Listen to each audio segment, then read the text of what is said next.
Hai Sobat Properti, kembali lagi kita di dunia investasi properti. Salam rumah untuk Anda semuanya. Yes, rumah make up isi bobrok. Waduh, apa tuh maksudnya ya?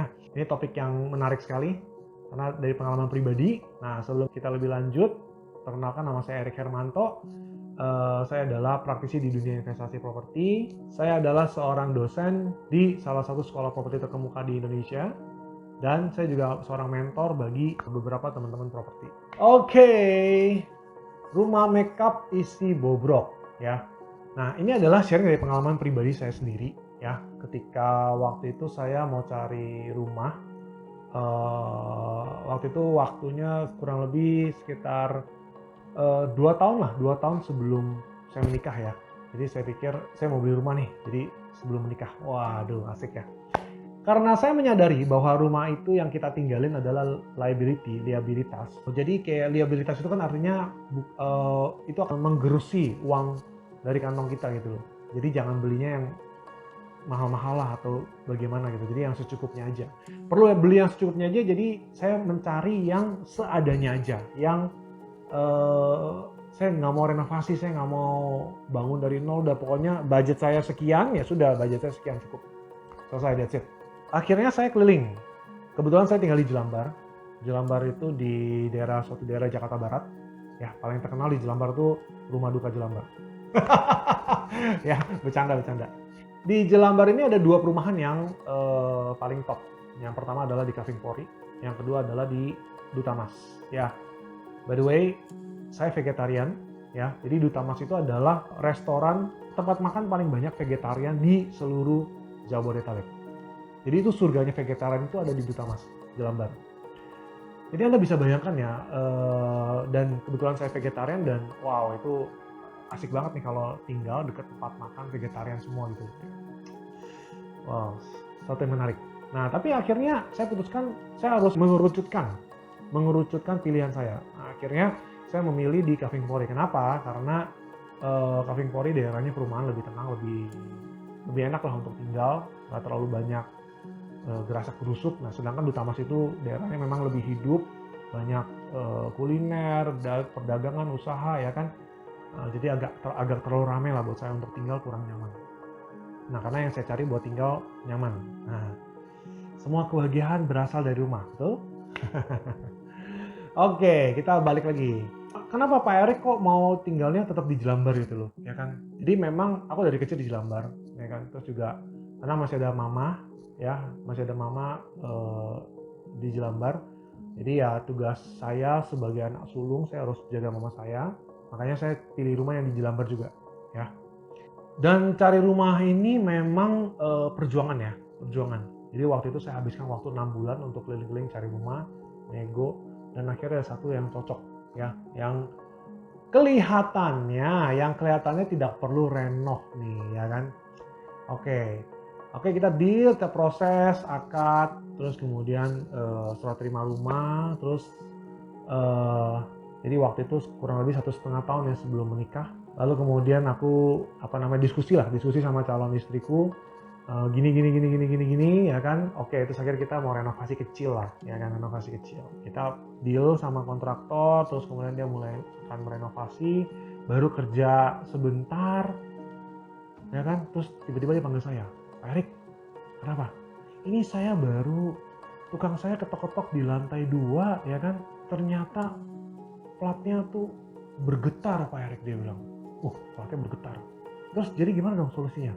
Ya udah deh, coba saya pikirkan dulu. Nah, kebetulan saya dari si kontraktornya juga bingung, terus kemudian jadi saya akhirnya karena kebetulan saya dari teknik sipil, saya kebetulan punya banyak teman yang bergerak di bidang kontraktor, terus kemudian saya coba konsultasi sama yang jago deh, yang udah biasa, ya kan. Akhirnya saya minta tolong sama seorang teman untuk bantu survei rumahnya. Setelah dia lihat rumahnya, terus kemudian dia bilang ke saya begini, Erik, gue izin ya bongkar lu punya plafon, dia bilang gitu. Oke deh. Nah, terus begitu dia bongkar plafonnya, ternyata wah, luar biasa Sobat Properti. Platnya itu sudah keropos, terus kemudian kelihatan rangka-rangkanya gitu loh. Jadi rangka-rangka besinya semuanya kelihatan. Dan itu sudah berkarat semuanya. Ya. Nah ini fatal. Terus kemudian teman saya menyarankan, Erik, lu mesti bongkar nih rumah.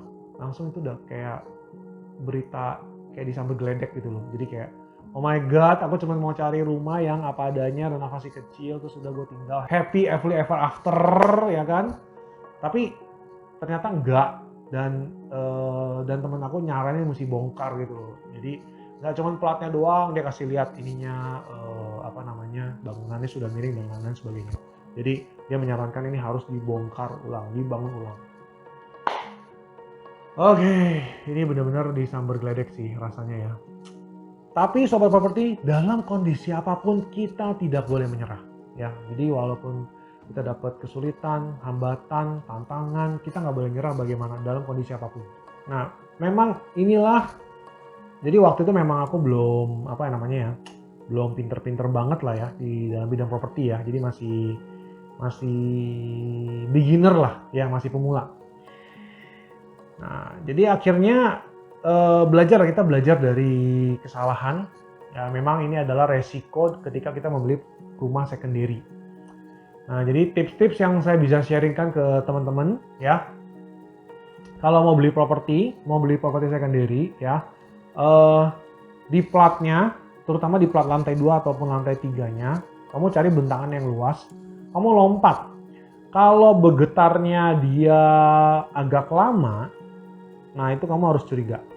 Tapi kalau dia bergetarnya sebentar doang langsung berhenti, nah itu berarti bagus ya.